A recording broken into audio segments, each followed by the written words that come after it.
Hi, my name is James Hunter, and today I want to talk about metabolism, some general concepts in regards to what metabolism is, and also some about nutrition, the macronutrients, and also somewhat about what this means regarding exercise and the body's energy system. Now, there's a lot of things that can be said about the human metabolism, and in this short video, I'm not going to cover every single thing that is, available in terms of what we could say about the metabolism. But I'm going to give some general concepts, and as a personal trainer, when I work with my clients and we develop a nutrition plan that's going to be representative of their individual goals, it helps to talk about what metabolism is and kind of get a working understanding of that. It helps the clients and individuals as far as how they see food and how they're going to approach what they eat and when they eat certain things in regards to the macros and so on.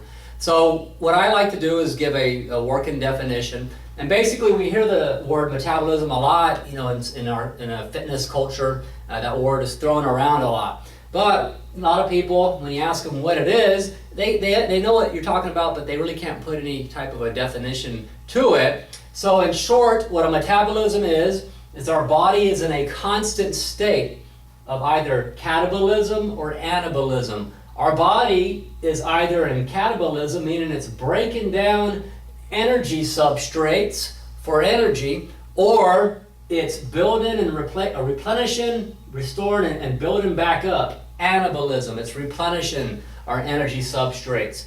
Energy substrates are fats, carbs, and proteins. And depending on what type of physical activity and what we're doing during the day in our activities of daily living, and also when we exercise, depending on what type of physical activity is going to dictate how our body goes about breaking down catabolism, fats, carbs, and protein, and what the priority will be for using those as which one for the primary fuel source to give you energy.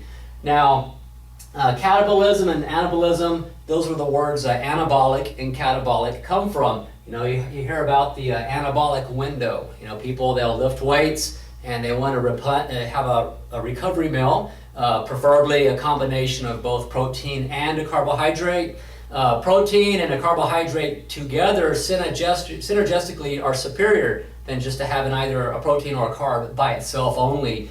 And the idea with the anabolic window, as many may have already heard, and those who haven't heard, well, basically when you're working out, that is anaerobic. You're burning up muscle glycogen. And when you deplete glycogen in the muscles, after you work out, you have put the muscles under stress. They are in a catabolic state. You're breaking down muscle glycogen for energy. So after you work out, yes, you do need to get the body preferably back in that anabolism state, the anabolic. You want to start the muscles, put them in a state of recovery. So that's where the idea of getting the carb together with the protein. Yes, protein is essential for building and maintaining a lean muscle mass, but the carbohydrate is through neoglycogenesis, or making new muscle glycogen from the carbohydrate. That is going to help to replenish the muscle. You need to put that fuel back in there, and it's going to aid with the recovery and afterwards of your workauts. And that's a big problem. A lot of people who are just ignorant of this concept, they don't know any better. So it's not like they're a bad person. They'll put a lot of time in the gym and then they'll just go home. And some people will go to the bar or something else. They don't get any food back in the body. So that's where that concept of the anabolic window comes from. It comes from the idea of metabolism. People who do studies on this sort of thing have an understanding about this. Our body is breaking down and then it's replenishing. So we're either in that state. We're either building up or breaking down. A lot of people do too much of the replenishing and building back up. They're just eating all day. They're not doing much of any type of exercise or putting any demand on the body that would have them getting in that catabolic state, breaking down substrates for energy, and that's why they're overweight and they're in that positive energy balance. So when talking about fats and carbohydrates are both a fuel source. Pardon my messy handwriting. Some of this I already wrote up here because I'm sure you don't need to just watch me scribble stuff up there. Most of y'all already know how to write and spell, so I don't need to be doing all of it as I speak. So fats and carbs are both a fuel source. Now, from a exercise standpoint, it's important to know about the body's energy systems depending on how you're going to design an exercise program. Interestingly enough, people get confused with weightlifting and weight training in terms of, well, does weightlifting burn body fat? And or is it, what's the deal going on? And the outcome or the result of lifting weights is you build lean muscle mass. You're going to build lean muscle, and as a result of having lean muscle, you're going to be more efficient at burning or metabolizing body fat because lean muscle is more metabolically active. Lean muscle mass, more metabolically active, it's going to allow you to burn more calories. So the outcome is going to make you more efficient at burning body fat. However, when you're doing a bench press, a dumbbell curl, if you're doing shoulder presses, you get the idea, you're lifting weights, that primarily starts off as anaerobic, meaning that you're primarily going to be burning carbs or muscle glycogen for energy. And the anaerobic process is one that occurs in the absence of oxygen. What that means is oxygen is not required to burn muscle glycogen or to burn the carbohydrate. You can hold your breath and do 10 curls, You eventually have to breathe at some point, and your body will then kind of adjust. But you get the idea. You don't need oxygen to burn carbs. But interestingly enough, when people start looking at the benefits of different types of exercise programs, these concepts right here, which if you just do a little homework, they're not too hard to grasp. Once you get that, it kind of starts making sense in terms of how your body will kind of adjust and shift in terms of what it's using for a primary source for fuel. Now, at some point, your body, depending on what you're doing, if you get more into an aerobic state, you're bringing your heart rate up, you're starting to breathe heavier and harder, well then what's going to occur is that you're going to have a fuel shift. Your body is going to go back, it's going to shift back and forth from burning carbs into fats. It's going to kind of start, using both. People who are doing long bouts of cardio, like someone who's in a marathon, or someone who's really doing some high intensity interval training, very minimal amounts of rest, or breathing hard. There's a term called an EPOC, or excess post-oxygen consumption. And basically that's a fancy word from school. What that means is the harder you breathe between an exercise or between a set or an activity, the harder you breathe in between, the more your body is going to prefer to shift away from carbs to target and burning body fat for fuel. Okay, it's more of the aerobic oxidative state. You got different energy systems. You have anaerobic, you have glycolysis, and you have oxidative. And your body, it's not like it just flips a switch, turns one off, and then turns the other one on. It's kind of like a shift. It shifts from one to the other. It transfers from one to the other, or goes back and forth depending on the type of activities you're doing at any given time. So what's going to happen is the harder you breathe, you get more into the aerobic state, your body's going to start burning fat. Now the aerobic state is it's a process that does require oxygen. You need oxygen to burn body fat. So that if you're looking from an exercise modality standpoint, I want to go do exercise that's going to burn body fat at that given time, then yes, you need to design something, set something up where you're going to be breathing. You need to get in that aerobic oxidative state. You need to be breathing hard, basically like that EPOC I just mentioned. Excess post-oxygen consumption, simply put, breathing hard. So that's what's going to get you to burning fat. Now, interestingly enough, as far as, I've had questions over the years, and I kind of like joke around with people sometimes, and I talk about, when you go to bed at night, I want you to sleep with ankle weights on, because if you sleep with ankle weights, you're going to burn more calories and you're going to burn that body fat off. And I'm joking about the ankle weights, that's totally not true. But as far as the sleeping part of it, you actually do burn body fat, and some people are surprised by that. And if you think about it, when you're sleeping, your body will, to protect yourself, you're in a temporary state of paralysis. You're not going to be jumping around or moving in your sleep.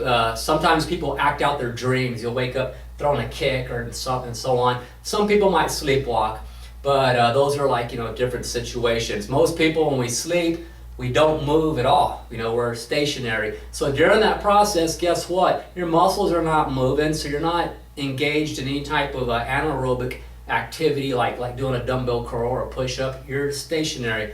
So therefore, you're pretty much just breathing. So when you're sleeping, you're in the oxidative state. You're actually burning body fat, believe it or not. So that doesn't mean to sleep all day to burn body fat. But the bears, I like to use that example. What happens with bears? They eat, they get as big as they can, they put on a lot of body fat, and then they hibernate. And after several months, they come out of hibernation, and what we see is that they've lost a lot of weight. What was sustaining them was body fat. That was the primary source for fuel. Now, protein, is protein something your body may use to, from a catabolic standpoint, catabolism, to break down for energy? Well, protein is the last thing your body wants to break down, or ever will, unless it has to. Your body, from the energy substrates, the most superior macronutrient is the carbohydrate for energy. Carbohydrate is superior. And then you have the fat that's going to be metabolized as well, depending on what you're doing. Stored body fat, you burn that. For those people who are trying to lean up or lose weight, they got to put themselves in what's called a calorie deficit or a negative energy balance. You want to you're consuming basically less calories per day than you're going to expend for energy, so that it gets your body throughout the day. Cumulatively, overall, your energy output is going to cause you to reduce your stored body fats, because now it's tapping into that for reserves. So, and I'll mention the whole calorie thing here in a few minutes down the road in my speech here. Protein, the only time the body really is going to metabolize protein for energy is if you're in a situation of starvation. You hear about people that are lost, and they might be out in the wilderness for 2 weeks. I've heard stories of people survive 30 days or what have you. They'll find them, and they're barely alive, but they're extremely depleted. They've lost a tremendous amount of weight. They're almost bones. Muscles, is atrophied because the body was in survival mode. It probably went through, all the glycogen that was there, and then started going at the body fat. And before long, it has to. It's going to keep you alive. So yeah, it's going to start, breaking down muscle tissue to keep you alive. But that's an extreme situation. People who get sufficient nutrition and they're getting enough calories, that's going to meet the demands of your workouts, your activities of daily living. There really should not be any reason for the body to want to, start breaking down muscle. A lot of people, get concerned, especially people who are into bodybuilding, and they're just trying to put on a lot of muscle mass. They're afraid of cardio because they think that it's going to burn away their muscle or their gains. They don't want to lose their gains.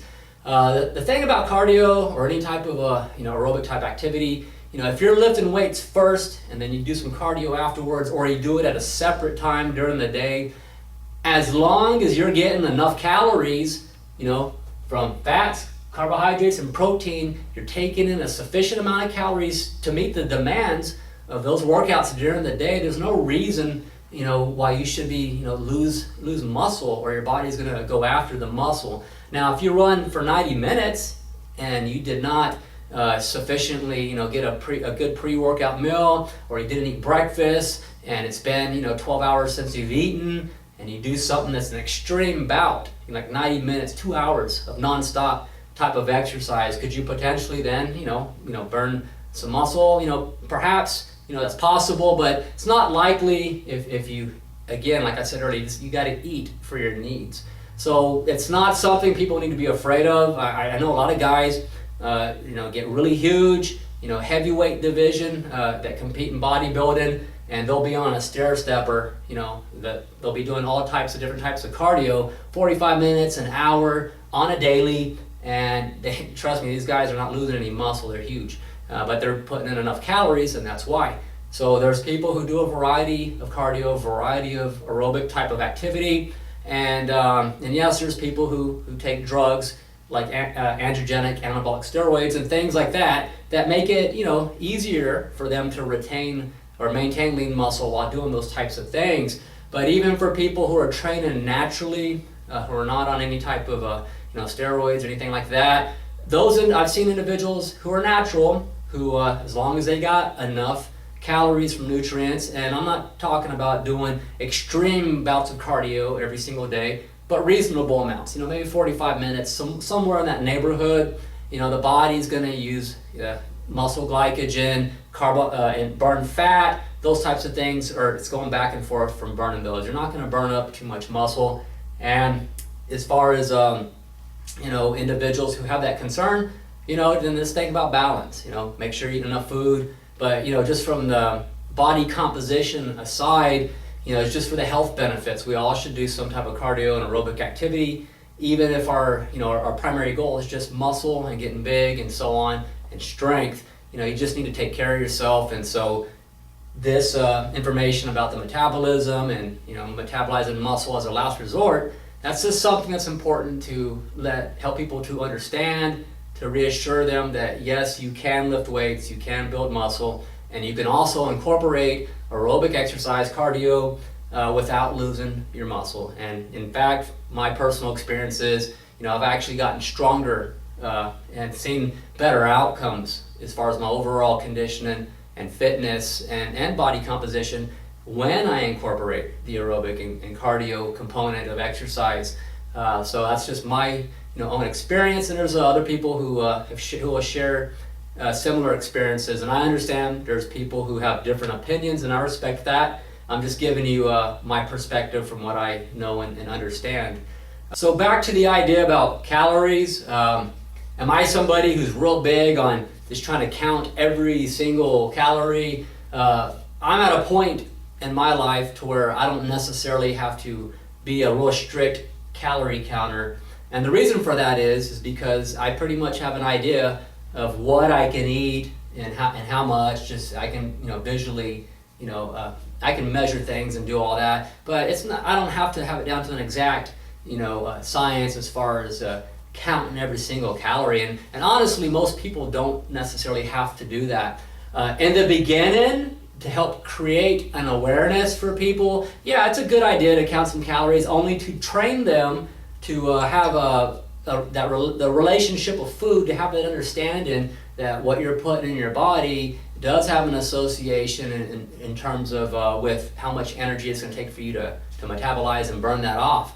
So with calories, food volume and how much calories, quantity is not the same thing. A lot of people will equate the more food or the larger the volume or the more volume from food, then there's more calories. And that's not necessarily true. You can have a small basket of chili cheese fries from pick a restaurant. That basket of chili cheese fries can be 2,400 calories, 2,500 calories easily. And that's just a small amount of food considering the amount of calories that you're getting from that. The problem is it has a lot of calories, one meal, and doesn't have really any nutritional value. On the other hand, you can get something that's much larger, a big bowl of chicken soup. In South Texas, we call it chicken caldo for those who are from Texas. So a big bowl of chicken soup or chicken caldo has a lot of volume. When you eat that bowl of soup, it's going to fill you up, and you typically can have things in there like potatoes, carrots, a variety of vegetables, plus your chicken, which is a good source of protein. So what you have is a meal which is much lower in calories, but very dense in nutrients, and that's what you want. You want more bang for your buck. You want as many nutrient-dense quality to your food, but very little calories. And a bowl of chicken soup, 450 calories. Maybe a bigger bowl, 500. It just varies. So you want to target foods that are low calorie, dense in nutrients, and that's where things come into play when you hear about clean eating. Eating fish. Fish has a good source of protein, very low calorie. Egg white only. If you're gonna do an egg white only omelet, that's very low calorie, good source of protein. Chicken, you get the idea, and so on. If you eat whole eggs, whole eggs with the egg yolks, it's not that dietary fat from egg yolks are necessarily evil and gonna kill you. The opinions have changed over time. In fact, some dietary fat from the egg yolks is not necessarily bad for you. However, it does have more calories because it's saturated fats and calories from fats is going to add up more. So if you're looking at it from that standpoint, you may not want the omelet with the yolks in it. It'll with the egg white only. It's going to be less calories.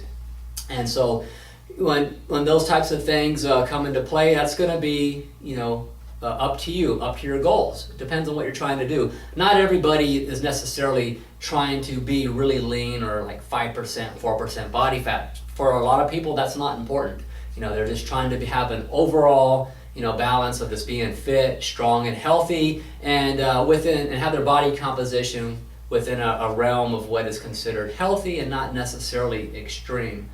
So that's just one way of looking at calories. More food in terms of how big or the volume doesn't necessarily mean more calories, and vice versa. A chocolate muffin the size of my fist, I'm not kidding you, can be 900 calories easily. I've seen that many a times, and that's just crazy. Another thing, refined carbohydrates and rich flours. That's the stuff that's killing people.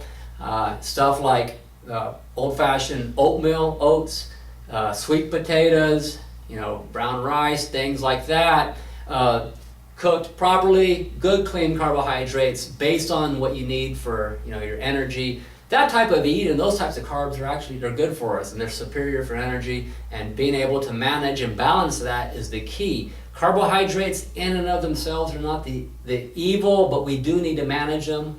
That is true. Things that are overly starchy and so on, for people that are trying to lose weight, it's about understanding, eating for what you're going to do and not the other way around. Some people will go work out and say, because I worked out, now I'm going to go eat all this food. Well, they're trying to, they got it backwards. So depending on what your goals are, if you're trying to gain weight and get bigger, then you need to have a positive energy balance.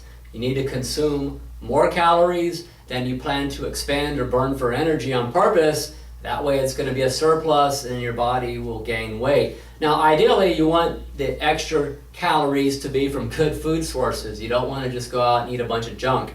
So if you're going to increase your calories, then, increase the amount of sweet potato you may eat. Increase the amount of fish, the chicken, and so on, and be spreading your calories throughout the entire day. So you'd want to increase calories to get bigger, gain weight, but you want to do it from good food sources. And on the other end of that, people trying to lose weight, then you need to create a negative energy balance or a calorie deficit. You deliberately are going to consume or eat less calories on purpose than you plan to expend for energy, and that's going to cause your body to start tapping into the surpluses throughout the day.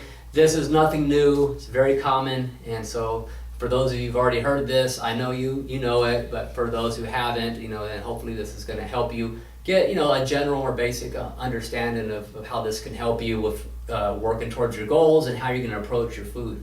Now, how we manage the macronutrients, the truth is there's no perfect formula for everybody. You always hear people tell you need this percentage of protein, this percentage of carbohydrates, this percentage of fats.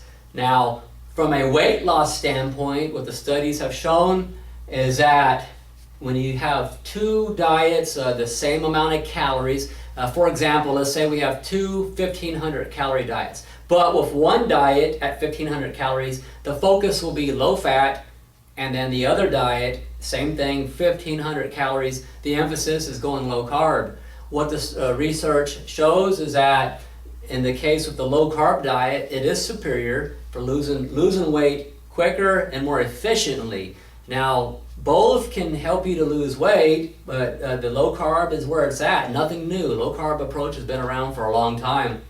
Now, I personally don't believe in abolishing or eliminating all carbohydrates for the average person who's in the fitness community, or someone who is basically just trying to have a healthy lifestyle, particularly people who are not necessarily very obese or overweight, but maybe are just trying to refine their bodies, improve body composition. Now, I do understand, the whole Atkins thing. My understanding of the Atkins diet with Dr. Atkins is that the original basis for those studies on the protein and fat only diet was for people that were morbidly obese in hospitals. They were looking at ways to try to, get some weight off them in a relatively short amount of time, so they could have them be ready for surgery. They need to lose some weight first. So the problem with that is, based on what my understanding of what I've looked into, is that if this study is based on people that were morbidly obese, I'm talking 500, 600, maybe 700 pound people,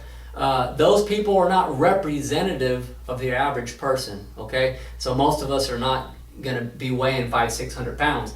So for them, from a medical standpoint, it was necessary, and for some people, it is necessary. I know a guy who was almost 400 pounds, and for a temporary period, Atkins diet, protein and fats only, and it's helped him lose a considerable amount of weight so far. He's almost at 80 pounds.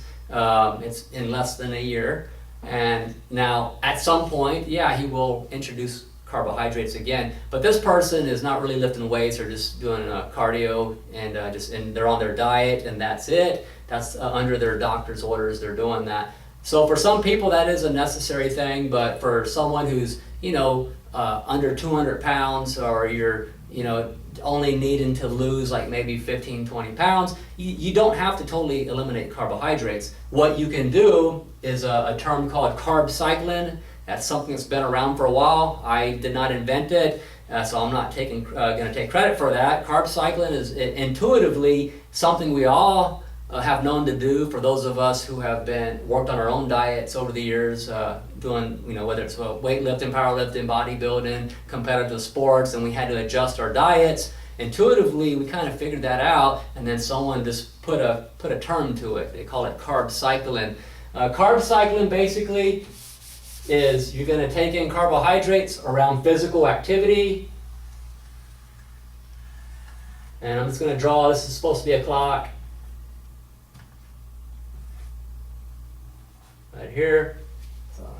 So let's say this is 12 o'clock, 3 o'clock, 6 o'clock, 9 o'clock, and this all depends on when you work out and when you're most physically active. But for myself, let's say I work out at 7 o'clock in the morning, okay? So let's say at 7, that's going to be where I have my big workout. I'm going to do my weight training. I may throw in some aerobic activity. It's going to be my highest energy expenditure output of the whole day. You get the idea. So this, for me, my carb intake, I want to do my pre-workout nutrition. I may do something as simple as a good protein shake and a big cup of oats, okay? It may be something that simple for people who are in a hurry. If people have more time, I might eat an egg white only omelet, and then have the oats, or you pick a carbohydrate that you prefer, but get something in you, both a protein and a carb, and then you're going to go work out.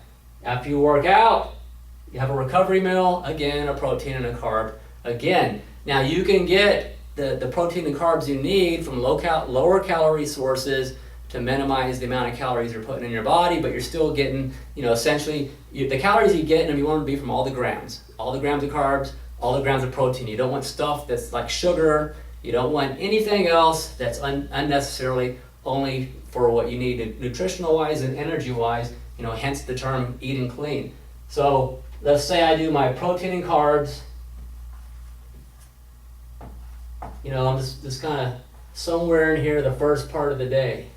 Protein and carbs, first part of the day. And actually, because carbs and fats are both a fuel source, I'm going to try to pull them apart as much as I can. That way my body is more likely to use them versus storing them, okay?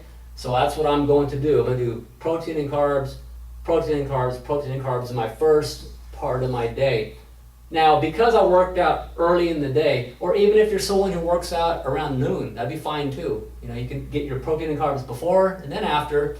But for me, because my most physically active part of the day is that first half, then I'm going to shift to protein and fats. Protein and fats only for the rest of the day, and up until the time I go to bed. So what I've done is I've basically pulled apart fats and carbs. Again, this right here, nothing new. I did not invent this. It's been around for a while. I'm just also sharing it like others have. So I'm going to shift to protein and fats. Protein and fat, fish has protein and fats. An avocado, which has a lot of calories, but it's a good fat, it's monounsaturated fat, if you had an avocado in your salad and then you ate chicken, protein and fats, there you go. And by a salad, I mean something that, I'm not talking complex carbs, like you had bell peppers and cucumbers, stuff like that. You don't have to worry about, that. Those are not substantial enough to worry about as far as anything, concerned, as far as calories are going to cause you to gain weight. In the evenings, before I go to bed, if I feel like I need something because I'm just have the munchies or I'm hungry, a lot of people, I do peanut butter on a celery stick. I might use a rice cake. There's almost no carbs in a rice cake. It's maybe a few rice cake. It's like eating paper almost. So I'll put peanut butter on a rice cake and that'll be fine too. So you can kind of tweak things based on your need. But basically, in a nutshell, it's managing the carbohydrate. It's the steering wheel of where you want to go. You want to bulk up and get big. You're going to load up on a lot of carbs. And if you want to kind of just maintain a balance where you're maintaining good quality of muscle without losing that muscle, but staying lean at the same time, then you're going to fill the muscles up, work out, and then make sure there's enough carbs back in you to replenish muscle glycogen and no more beyond that. It's not a perfect science, and you just kind of tweak it, work with it as you go, and you find out what works for you. For me, as far as the percentages of this and that, there is no perfect number for everyone. You gotta play with that number and you'll find out what's gonna be best for you. But I will say in general, for people that are on low calorie diets, you definitely need to have a higher percentage of protein on purpose because you're already on a reduced calorie plan. You wanna make sure you're getting enough protein for muscle repair and to maintain the lean muscle. A general rule of thumb is the 1 gram of protein per pound of body weight. For women, that might be a bit less, and so on. I'm not going to cite a bunch of studies. I have them; they're there, but you can play with that based on your own personal needs and health needs, and also your goals. And in particular, with fats, real quick, there used to be the low-fat craze. I remember they put low fat on everything, and now that's shifted. As far as how we look at that, studies, information changes over time. But fats are not necessarily bad for us. In fact, we need enough fat in our diet. We need fat for the body to make testosterone for men who are concerned. They don't want to have low testosterone. Well, you need fats to even make testosterone. So if you're on a low-fat diet, that may possibly be an issue for you. Monounsaturated fats, I mentioned the avocado earlier. Monounsaturated fats are good for us. Polyunsaturated fats, mayonnaise actually, it's got good fat in it. So the saturated fats, I don't want to get into a big debate over whether saturated fats are bad for us or whether they're not, because we've seen studies change over time, and now they're saying saturated fats are not necessarily as bad as we once thought. But it's what it is as far as you making decisions on what you feel comfortable with and what you're going to make those decisions based on, whether it's going to be based on reading studies or just speaking with your doctor and so on and so on. I just will say that what we are told sometimes versus what research actually says are two different things. So I would encourage everyone to kind of look into that to see how things have changed from the 80s, the 90s, all the way up until now. So your nutritional needs and the macros and all that, So I've said quite a few things already in regards to metabolism, the body's energy systems, and basically how the body goes about preferring what will be the primary source for energy when it comes to metabolizing the energy substrates for fats, carbs, and last resort, even protein. And so I know I didn't say everything that can possibly be said in this video when speaking about metabolism, nutrition, and how we think about food as it relates to our goals, and then even exercise selection and so on. It's a lot of things that could be said, a lot more that can be said. So if you want to leave your own comments, add to this your opinions in the comments section, feel free to do that below.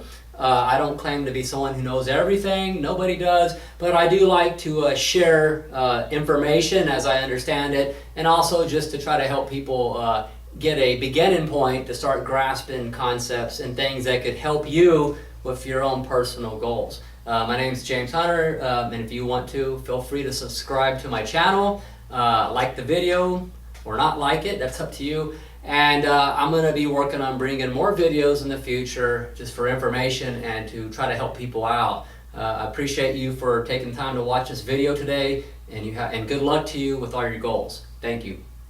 And real quick, bicep shot, so maybe that'll lend a little more credibility for those who like the peripheral route. Thanks.